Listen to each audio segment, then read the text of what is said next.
ബിജെപിയുടെ രണ്ടാം പട്ടിക ഇന്ന്. ബിജെപിയിൽ ചേർന്ന ക്രിക്കറ്റ് താരം ഗൗതം ഗംഭീറും പട്ടികയിൽ ഇടം പിടിച്ചേക്കും. ഗംഭീർ ന്യൂഡൽഹി മണ്ഡലത്തിൽ മത്സരിക്കുമെന്നാണ് സൂചന. ഇന്നലെ മാറ്റിവെച്ച പത്തനംതിട്ടയിൽ ബിജെപി ഇന്നു തന്നെ സ്ഥാനാർത്ഥിയെ പ്രഖ്യാപിക്കുമെന്നാണ് നേതാക്കൾ നൽകുന്ന വിവരം. ശ്രീധരൻപിള്ളയ്ക്കൊപ്പം സജീവമായി പരിഗണിച്ചിരുന്ന കെ സുരേന്ദ്രൻ തന്നെയാകും സ്ഥാനാർത്ഥി. പത്തനംതിട്ടയിലേക്ക് ഒരു പേര് മാത്രമാണ് കേന്ദ്ര നേതൃത്വത്തിന് കൈമാറിയതെന്നും വൈകാൻ കാരണമറിയില്ലെന്നുമായിരുന്നു ജനറൽ സെക്രട്ടറി MD രമേശിന്റെ പ്രതികരണം. പത്തനംതിട്ടയെ സംബന്ധിച്ചിടത്തോളം ഒരു പേര് മാത്രമേ ഉള്ളൂ. അത് കേന്ദ്ര നേതൃത്വം പ്രഖ്യാപിക്കും. അതിന് എന്തെങ്കിലും താമസം ഉണ്ടായിട്ടുണ്ടെങ്കിൽ അത് മറ്റെന്തെങ്കിലും കാരണമായിരിക്കും. പത്തനംതിട്ടയിൽ സ്ഥാനാർത്ഥിയെ പ്രഖ്യാപിക്കാത്തതിനെ കുറിച്ചുള്ള ചോദ്യങ്ങളായിരുന്നു ഇന്ന് നേതാക്കൾ പ്രധാനമായും നേരിടേണ്ടി വന്നത്. എനിക്കറിഞ്ഞുകൂടാ, കാരണം ഞാൻ അത്രത്തോളം ഉയർന്ന നേതാവല്ല. അതിന്റെ ഉന്നതാധികാര സമിതിയിലൊന്നും ഞാനില്ല. ഞാൻ ഇവിടുത്തെ ഒരു സ്ഥാനാർത്ഥി മാത്രമാണ്. തുഷാർ വെള്ളാപ്പള്ളി മത്സരിക്കാൻ തയ്യാറായില്ലെങ്കിൽ കെ സുരേന്ദ്രനെ പരിഗണിക്കേണ്ടി വരുമെന്നാണ് പ്രഖ്യാപനത്തിന് തടസ്സമായി നേതാക്കൾ ചൂണ്ടിക്കാട്ടിയത്. സമ്മർദ്ദത്തിന് വഴങ്ങി തുഷാർ ഇന്നു തന്നെ സന്നദ്ധത അറിയിക്കാൻ തീരുമാനിക്കുകയായിരുന്നു. പത്തനംതിട്ടയിൽ ആന്റോ ആന്റണിയെയും വീണ ജോർജിനെയും നേരിടാൻ ശബരിമല സമരം നയിച്ച സുരേന്ദ്രൻ തന്നെ എത്തുമെന്ന് വ്യക്തമായി. Political bureau, news 18. 13 മണ്ഡലങ്ങളിലും സ്ഥാനാർത്ഥികളായതോടെ ബിജെപിയുടെ പ്രചാരണം ഊർജിതമായി. ഔദ്യോഗിക സ്ഥാനാർത്ഥി പ്രഖ്യാപനം വന്ന മണിക്കൂറുകൾക്കുള്ളിൽ ചുവരെഴുത്തുകളും പോസ്റ്ററുകളുമായി ബിജെപി സ്ഥാനാർത്ഥികൾ കളം നിറഞ്ഞു. പത്തനംതിട്ടയിൽ അപ്രതീക്ഷിത സ്ഥാനാർത്ഥി ഉണ്ടാകില്ല എന്ന് കുമ്മനം രാജശേഖരൻ പറഞ്ഞു. തിരുവനന്തപുരത്തെ ബിജെപി സ്ഥാനാർത്ഥി കുമ്മനം രാജശേഖരൻ പ്രചാരണം തുടങ്ങിയത് വെങ്ങാനൂർ അയ്യങ്കാളി സ്മാരകത്തിൽ നിന്നായിരുന്നു. ആദ്യ യോഗസ്ഥലത്തേക്കുള്ള യാത്ര ന്യൂസ് 18-നൊപ്പം. രാഷ്ട്രീയ ആരോപണങ്ങൾക്കെല്ലാം ഉറച്ച മറുപടി. ശബരിമല മുഖ്യ തെരഞ്ഞെടുപ്പ് വിഷയം തന്നെ. വികസനം ഒരു വിഷയമാണ്, വിശ്വാസ സ്വാതന്ത്ര്യം മറ്റൊരു വിഷയമാണ്, അതോടൊപ്പം തന്നെ നാടിന്റെ സുരക്ഷ ഒരു പ്രധാനപ്പെട്ട വിഷയമാണ്. പാലക്കാട്ടെ ബിജെപി സ്ഥാനാർത്ഥി C. കൃഷ്ണകുമാർ പ്രചാരണം തുടങ്ങിയത് പട്ടാമ്പിയിൽ. മറ്റുള്ള രണ്ട് മുന്നണികളെക്കാട്ടും പ്രചരണത്തില് ഞങ്ങൾ ഒരുപടി മുന്നിലാണ്. കണ്ണൂരിൽ ബിജെപി സ്മൃതി മണ്ഡപത്തിൽ പുഷ്പാർച്ചനയോടെയായിരുന്നു CK പത്മനാഭന്റെ പ്രചാരണ തുടക്കം. CPM-ന്റെ കോലീബി ആരോപണം പറഞ്ഞു പഴകിയതെന്ന് മറുപടി. ആ ആരോപണം കഴിഞ്ഞ എത്രയോ തെരഞ്ഞെടുപ്പുകളിൽ കേട്ട് തഴമ്പിച്ച ജനങ്ങൾ തള്ളിക്കളഞ്ഞ പരിഹാസ്യമായ ഒരു ആരോപണമാണ്. ആറ്റിങ്ങലിലെ ബിജെപി സ്ഥാനാർത്ഥി ശോഭ സുരേന്ദ്രൻ വർക്കല ശിവഗിരി മഠത്തിൽ നിന്നാണ് പ്രചാരണം തുടങ്ങിയത്. അല്പം കാത്തിരിക്കേണ്ടി വന്നെങ്കിലും മികച്ച സ്ഥാനാർത്ഥികളാണ് രംഗത്തിറങ്ങിയിരിക്കുന്നതെന്ന ആത്മവിശ്വാസം ബിജെപിക്കുണ്ട്. News desk, news 18. തെരഞ്ഞെടുപ്പിൽ കോലീബി സഖ്യമെന്ന കോടിയേരി ബാലകൃഷ്ണന്റെ ആരോപണം തള്ളി കോൺഗ്രസും ബിജെപിയും. കോൺഗ്രസിനെ പരാജയപ്പെടുത്താൻ ദേശീയ തലത്തിൽ CPM BJP ധാരണയാണുള്ളതെന്ന് ചെന്നിത്തല കുറ്റപ്പെടുത്തി. വട്ടിയൂർക്കാവ് നിയമസഭാ മണ്ഡലത്തിലടക്കം കോൺഗ്രസിന് വോട്ട് മറിച്ച പാരമ്പര്യമാണ് CPM-നുള്ളതെന്ന് കുമ്മനം രാജശേഖരനും ആരോപിച്ചു. കൊല്ലം, വടകര അടക്കമുള്ള സീറ്റുകളിൽ CPM-നെ പരാജയപ്പെടുത്താൻ കോലീബി സഖ്യം പ്രവർത്തിക്കുന്നു എന്നായിരുന്നു കോടിയേരി ബാലകൃഷ്ണന്റെ ആരോപണം. കൊല്ലത്ത് പ്രേമചന്ദ്രനു വേണ്ടി BJP ദുർബല സ്ഥാനാർത്ഥിയാക്കിയെന്നും LDF കേന്ദ്രങ്ങൾ ആരോപിക്കുന്നു. എന്നാൽ തോൽവി മുന്നിൽ കണ്ടുള്ള CPM തന്ത്രമായാണ് കോൺഗ്രസും BJP-യും ഈ നീക്കത്തെ കാണുന്നത്. ശത്രുവിന്റെ ശത്രു മിത്രം എന്ന നിലയിൽ കോൺഗ്രസിന് ദേശീയ തലത്തിൽ വോട്ട് കുറയ്ക്കുക എന്ന BJP-യുടെ തന്ത്രം കേരളത്തിൽ നടപ്പാക്കാൻ CPM സഹായിക്കുകയാണ്. ഈ അവിശുദ്ധ കൂട്ടുകെട്ട് ജനങ്ങൾ തിരിച്ചറിയും.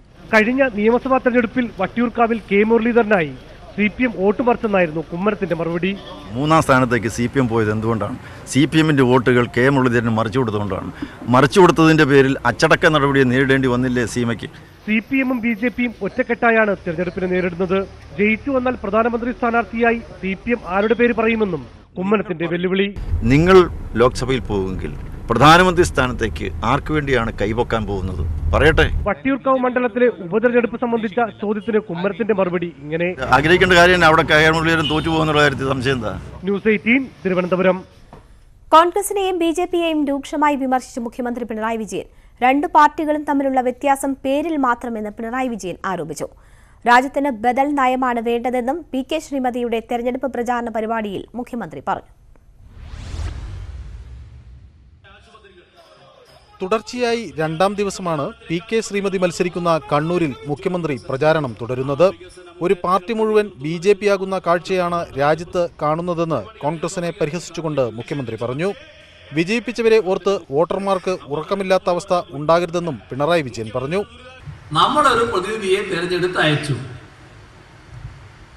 പിന്നെ ഉറക്കില്ലാത്ത അവസ്ഥ നമുക്കുണ്ടാകരുത്. നമുക്ക് ശാന്തമായി ഉറങ്ങാൻ പറ്റണം. ഈ വോട്ട് ചെയ്ത വോട്ടർക്ക് ഞാൻ അർപ്പിച്ച വിശ്വാസം ഇയാൾ നഷ്ടപ്പെടുത്തി കളിയോ എന്ന് ചിന്തിച്ച് വിഷമിക്കാൻ ഇടവരുത്. അത്ര വിശ്വസ്തരായവരെ മാത്രമേ പാർലമെന്റിലേക്ക് അയക്കേണ്ടത്. ബദൽ രാഷ്ട്രീയ സംസ്കാരം ഉയർത്തിക്കൊണ്ടുവരാൻ കേരളത്തിന് കഴിഞ്ഞു. ഉറച്ച മതനിരപേക്ഷ നിലപാടുള്ളവരെയാണ് വിജയിപ്പിക്കേണ്ടതെന്നും മുഖ്യമന്ത്രി പറഞ്ഞു. തെരഞ്ഞെടുപ്പ് അവലോകന യോഗങ്ങളിലും ധർമ്മടം മണ്ഡലത്തിലെ കുടുംബസംഗമങ്ങളിലും പങ്കെടുക്കുന്ന മുഖ്യമന്ത്രി നാളെയും പ്രചാരണ പരിപാടികളുമായി കണ്ണൂരിൽ തുടരും. മനു ഭരത്, ന്യൂസ് 18 കണ്ണൂർ. വടകരയിൽ RMPയെ കോൺഗ്രസ് ഉപകരണമാക്കി മാറ്റിയെന്ന് LDF സ്ഥാനാർത്ഥി P. ജയരാജൻ. BJPയിലേക്കുള്ള പാലമായിട്ടാണ് കോൺഗ്രസ് RMPയെ ഉപയോഗപ്പെടുത്തുന്നത്. തെരഞ്ഞെടുപ്പിന് മുൻപ് രാഷ്ട്രീയ കേസുകളിൽ ജാമ്യമെടുക്കാൻ എറണാകുളത്തെ കോടതിയിലെത്തിയപ്പോഴായിരുന്നു ജയരാജന്റെ പ്രതികരണം. അല്ല, RMPയെ ഒരു ഉപകരണമാക്കി മാറ്റുകയാണ് കോൺഗ്രസ് ചെയ്യുന്നത്. അത് മുല്ലപ്പള്ളി രാമചന്ദ്രൻ ആസൂത്രണം ചെയ്തുകൊണ്ട് RSS BJPയിലേക്കുള്ളൊരു പാലം സൃഷ്ടിക്കാൻ കോൺഗ്രസിൻ്റെ വാലായി മാറിക്കഴിഞ്ഞിട്ടുള്ള ഈ RMP എന്ന ചെറിയൊരു സംഘടനയെ ഉപയോഗപ്പെടുത്തുകയാണ് ചെയ്യുന്നത്. കോഴിക്കോട് ഗ്രൂപ്പ് യോഗം ചേർന്ന സംഭവം കോൺഗ്രസ് അന്വേഷിക്കുമെന്ന് KPCC അധ്യക്ഷൻ മുല്ലപ്പള്ളി രാമചന്ദ്രൻ. അച്ചടക്ക ലംഘനം ബോധ്യപ്പെട്ടാൽ നടപടിയുണ്ടാകും. KPCC ഈ വിഷയം ഗൗരവത്തോടെ കാണുമെന്നും മുല്ലപ്പള്ളി പറഞ്ഞു. അത് അന്വേഷിച്ചുകൊണ്ട് ഗുരുതരമായ അച്ചടക്ക ലംഘനമാണ് ആരുടെയെങ്കിലും ഭാഗത്തുണ്ടായിട്ടത് എന്ന് ബോധ്യപ്പെട്ട് കഴിഞ്ഞാൽ കർശനമായ നടപടികൾ സ്വീകരിക്കും. കാരണം ഇന്ത്യൻ നാഷണൽ കോൺഗ്രസ് അച്ചടക്കം ലംഘിച്ചുകൊണ്ട് ഈ പാർട്ടിക്ക് മുന്നോട്ട് പോകാൻ സാധ്യമല്ല. ലോക്സഭാ തെരഞ്ഞെടുപ്പിൽ TTV ദിനകരന്റെ പാർട്ടിയായ അമ്മ മക്കൾ മുന്നേറ്റ കഴകം 14 സ്ഥാനാർത്ഥികളെ കൂടി പ്രഖ്യാപിച്ചു. MLA സ്ഥാനത്ത് നിന്ന് അയോഗ്യരാക്കപ്പെട്ട 3 പേർ ലോക്സഭാ തെരഞ്ഞെടുപ്പിൽ മത്സരിക്കും. തേനിയിൽ ഉപമുഖ്യമന്ത്രി പനീർസെൽവത്തിന്റെ മകൻ P. രവീന്ദ്രനാഥിനെതിരെ തങ്കത്തമിഴ് സെൽവൻ ആണ് സ്ഥാനാർത്ഥി. നേരത്തെ 24 അമ്മ മക്കൾ മുന്നേറ്റ കഴകം സ്ഥാനാർത്ഥികളെ പ്രഖ്യാപിച്ചിരുന്നു.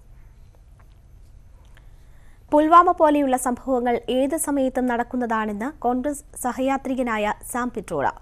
പുൽവാമ സംഭവത്തിന്റെ പേരിൽ പാകിസ്ഥാനെ ആക്രമിക്കേണ്ട കാര്യമില്ല എന്നും അദ്ദേഹം പറഞ്ഞു. പ്രസ്താവന BJP വൻ രാഷ്ട്രീയ വിവാദമാക്കി. ഏതൊരു പൗരനുമുള്ള സംശയങ്ങൾ മാത്രമാണ് താൻ ഉന്നയിച്ചതെന്ന് സാം പിട്രോഡ ആവർത്തിച്ചു. കുറച്ചു ഭീകരരെ മാത്രം വച്ച് ഒരു രാജ്യത്തെ വിലയിരുത്തരുത്. എല്ലാ ഭീകരാക്രമണത്തിനും പാകിസ്ഥാനെ കുറ്റപ്പെടുത്തുന്നത് ശരിയല്ല. ആക്രമണമല്ല, പാകിസ്ഥാനുമായി ചർച്ചയാണ് വേണ്ടത്. ഇങ്ങനെ പോയി സാം പിട്രോഡയുടെ വാദങ്ങൾ. I don't know enough about the attacks. Attacks happen all the time. Attack happened during what was this Mumbai Taj Hotel and Oberoi Hotel. Okay, I mean we could have then reacted and just send our planes, but that's not the right approach according to me. That's not how you deal with world. Because 8 people come and do something, you don't jump on the entire nation. It doesn't work that way. It's naive to assume that just because some people came here and attacked, every citizen of that nation is to be blamed. I don't believe that. Indian overseas കോൺഗ്രസിന്റെ അധ്യക്ഷനും രാഹുലിന്റെ വിശ്വസ്തനുമായ Sam പിട്രോഡയുടെ പരാമർശങ്ങൾ BJP വൻ രാഷ്ട്രീയ വിവാദമാക്കി. പാകിസ്ഥാനു വേണ്ടി കോൺഗ്രസ് സംസാരിക്കുകയാണെന്ന് പ്രധാനമന്ത്രി നരേന്ദ്രമോദി കുറ്റപ്പെടുത്തി. BJPയുടെ ദേശീയ നേതാക്കൾ ഒന്നടങ്കം പ്രസ്താവനയ്ക്കെതിരെ രംഗത്തെത്തി. സാം പിട്രോഡा जी की पूरी हिस्ट्री आपको पता है, मुझे भी पता है, वो किस फील्ड के हैं वो भी पता है. तो जो वास्तविकता से अनभिज्ञ हो उसकी बातों को गंभीरता से लेने का कोई फायदा नहीं. തെരഞ്ഞെടുപ്പ് കാലത്ത് അനാവശ്യ വിവാദമുണ്ടാക്കിയതിന് സാം പിട്രോഡയെ രാഹുൽ ഗാന്ധി ശാസിച്ചതായാണ് റിപ്പോർട്ടുകൾ. News desk, news 18. Jaish Mohammed ഭീകരൻ സജാദ് ഖാൻ ഡൽഹിയിൽ അറസ്റ്റിൽ.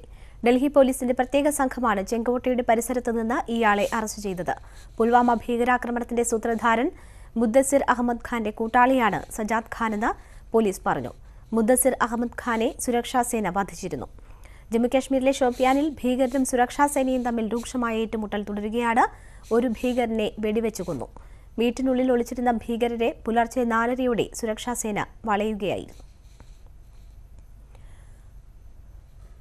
പെരിയ ഇരട്ടക്കൊലപാതകം വ്യക്തിവൈരാഗ്യം മൂലമെന്ന് ക്രൈംബ്രാഞ്ച് റിപ്പോർട്ട്. കൊലപാതകത്തിൽ മുൻ MLA KV കുഞ്ഞിരാമന്റെയോ CPM ജില്ലാ നേതാക്കളുടെയോ പങ്ക് കണ്ടെത്താൻ സാധിച്ചില്ല എന്നും റിപ്പോർട്ടിൽ പറയുന്നു. കേസ് CBI അന്വേഷിക്കണമെന്നും യഥാർത്ഥ പ്രതികളെ കണ്ടെത്തണമെന്നും KPCC പ്രസിഡന്റ് മുല്ലപ്പള്ളി രാമചന്ദ്രൻ ആവശ്യപ്പെട്ടു. രാഷ്ട്രീയ വൈരാഗ്യം മൂലമാണ് കൊലപാതകമെന്ന പോലീസിന്റെ പ്രഥമ വിവര റിപ്പോർട്ടിലെ പരാമർശങ്ങൾ ഇല്ലാതെയാണ് ക്രൈംബ്രാഞ്ച് റിപ്പോർട്ട്. പെരിയ ഇരട്ടക്കൊലപാതകം തെരഞ്ഞെടുപ്പിൽ പ്രധാന വിഷയമായി UDF ഉന്നയിക്കുന്നതിനിടെയാണ് ക്രൈംബ്രാഞ്ച് മറിച്ചുള്ള റിപ്പോർട്ട് സമർപ്പിച്ചത്. ശരത് ലാലിന്റെയും കൃപേഷിന്റെയും കൊലപാതകം കൊട്ടേഷൻ സംഘം നടത്തിയതല്ലെന്നാണ് ക്രൈംബ്രാഞ്ച് അന്വേഷണ സംഘത്തിന്റെ പ്രാഥമിക കണ്ടെത്തൽ. മുൻ MLA KV കുഞ്ഞിരാമന്റെയോ CPM ജില്ലാ നേതാക്കളുടെയോ പങ്ക് കണ്ടെത്താൻ സാധിച്ചിട്ടില്ല. കേസ് CBIക്ക് കൈമാറണമെന്നും യഥാർത്ഥ പ്രതികളെ കണ്ടെത്തണമെന്നും KPCC പ്രസിഡന്റ് മുല്ലപ്പള്ളി രാമചന്ദ്രൻ ആവശ്യപ്പെട്ടു. വിശ്വാസ്യത അവകാശപ്പെടാൻ സാധിക്കുന്ന CBI തന്നെ ഇത് അന്വേഷിക്കണമെന്ന് ഞങ്ങൾ ആവശ്യപ്പെട്ടുള്ളത്. ആ അന്വേഷണം ഞാൻ വീണ്ടും ഇവിടെ വെച്ച് ആവർത്തിക്കുകയാണ്. ആ അന്വേഷണത്തിൽ കുറഞ്ഞ ഒന്നും ഇന്ത്യൻ നാഷണൽ കോൺഗ്രസ് സ്വീകാര്യമല്ല. ലോക്കൽ കമ്മിറ്റി അംഗം പീതാംബരനെ ശരത്ലാൽ മർദ്ദിച്ചതാണ് കൊലപാതകത്തിന് കാരണമായതെന്നാണ് ക്രൈംബ്രാഞ്ചിന്റെ കണ്ടെത്തൽ. കൃപേഷിനെ കൊലപ്പെടുത്താൻ കൊലയാളി സംഘത്തിന് ഉദ്ദേശമുണ്ടായിരുന്നില്ല. എന്നാൽ ശരത്ലാലിനൊപ്പം ബൈക്കിൽ സഞ്ചരിക്കുകയായിരുന്ന കൃപേഷും ആക്രമിക്കപ്പെട്ടു. Kasaragod Munnad people cooperative arts and science കോളേജിലുണ്ടായ SFI KSU തർക്കം പരിഹരിക്കാനെത്തിയപ്പോഴാണ് പീതാംബരന് മർദ്ദനമേറ്റത്. 9 അംഗ സംഘമാണ് കൊല നടത്തിയത്. ക്രൂരമായി വെട്ടിയത് അനിൽ, സുരേഷ് എന്നീ CPM പ്രവർത്തകരാണ്. ക്രൈംബ്രാഞ്ച് IG S ശ്രീജിത്തിന്റെ മേൽനോട്ടത്തിൽ കോട്ടയം ക്രൈംബ്രാഞ്ച് SP സാബു മാത്യുവാണ് അന്വേഷണം നടത്തിയത്. വിദേശത്തുള്ള IG ശ്രീജിത്ത് മടങ്ങിയെത്തിയ ശേഷം DGPക്ക് റിപ്പോർട്ട് കൈമാറും. ന്യൂസ് 18 തിരുവനന്തപുരം. മുനമ്പം മനുഷ്യക്കടത്ത് ദേശീയ ഏജൻസികൾ അന്വേഷിക്കേണ്ടതാണെന്ന് ഹൈക്കോടതി. നടന്നത് മനുഷ്യക്കടത്താണെന്ന് പ്രഥമ ദൃഷ്ട്യാ വ്യക്തമാണ്. പോലീസ് അന്വേഷണം പരിതാപകരമാണെന്നും ഹൈക്കോടതി നിരീക്ഷിച്ചു. കേസിൽ അറസ്റ്റിലായ 3 പ്രതികളുടെ ജാമ്യാപേക്ഷ പരിഗണിക്കുന്നതിനിടയിലാണ് ഹൈക്കോടതിയുടെ നിരീക്ഷണം. 100ഓളം ആളുകൾ വിദേശത്തേക്ക് കടന്നതായി വ്യക്തമാണ്. രാജ്യത്തിനെതിരായി യുദ്ധം ചെയ്യൽ, അവയവ കച്ചവടം തുടങ്ങി ഏതുതരം കാര്യങ്ങളിലേക്കാവും ഇവർ നീങ്ങിയിരിക്കുകയെന്ന് ഉറപ്പില്ല. പുറത്തേക്ക് കടന്നവരിൽ നിന്നും പണം കൈപ്പറ്റിയതായും വ്യക്തമാണ്. ഈ സാഹചര്യത്തിൽ ദേശീയ ഏജൻസികൾ അന്വേഷിക്കേണ്ട വിഷയമാണിതെന്നും കോടതി വ്യക്തമാക്കി. ബന്ധുക്കളുമായി ഫോണിൽ സംസാരിക്കാൻ പോലും പുറത്തേക്ക് പോയവർക്ക് കഴിഞ്ഞിട്ടില്ല. 2013 പോയവരുടെ വിവരങ്ങളും ലഭിച്ചിട്ടില്ല. പ്രഥമ ദൃഷ്ട്യാ മനുഷ്യക്കടത്ത് വ്യക്തമായ സാഹചര്യത്തിൽ മനുഷ്യക്കടത്തിന്റെ വകുപ്പുകൾ ഉൾപ്പെടുത്തേണ്ടതല്ലേയെന്നും കോടതി ചോദിച്ചു. അന്വേഷണം മികച്ച രീതിയിൽ മുന്നോട്ടു പോകുന്നതായി പോലീസ് കോടതിയെ അറിയിച്ചു. കയറ്റി അയക്കപ്പെട്ടവർ എവിടേക്കാണ് പോയതെന്ന് മനസ്സിലാക്കിയതായി പ്രോസിക്യൂഷൻ കോടതിയിൽ വ്യക്തമാക്കി. മുദ്രവെച്ച കവറിൽ അക്കാര്യങ്ങൾ കോടതിയെ അറിയിച്ചു. ആവശ്യമെങ്കിൽ ഉദ്യോഗസ്ഥർ വിദേശത്തു പോയി അന്വേഷണം നടത്തും. ചില കാര്യങ്ങളിൽ വ്യക്തത വരുത്തിയ ശേഷം മനുഷ്യക്കടത്തിനുള്ള വകുപ്പുകൾ ഉൾപ്പെടുത്തുമെന്നും പ്രോസിക്യൂഷൻ കോടതിയെ അറിയിച്ചു. ന്യൂസ് 18 കൊച്ചി.